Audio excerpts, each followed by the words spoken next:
سلام، وقتتون بخیر. من دکتر مریم همامی هستم، جراح و دندانپزشک.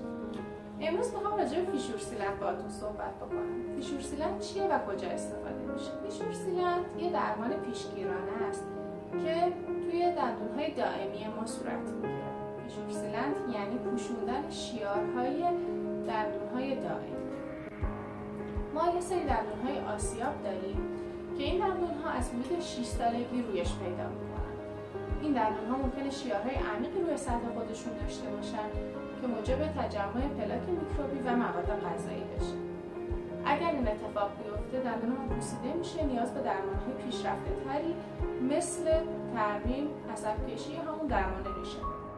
بهترین کار اینه که وقت کودک ما به سن 6-7 سالگی رسید اون رو پیش دندانپزشک ببریم معاینه بکنه و اگر نیاز داشت برای کودک ما درمان فیشور سیلند رو انجام بده. این کار ما رو از هزینه‌های بعدی درمان‌های دندانپزشکی حفظ می‌کنه. همیشه بخندید. خدا نگهدار.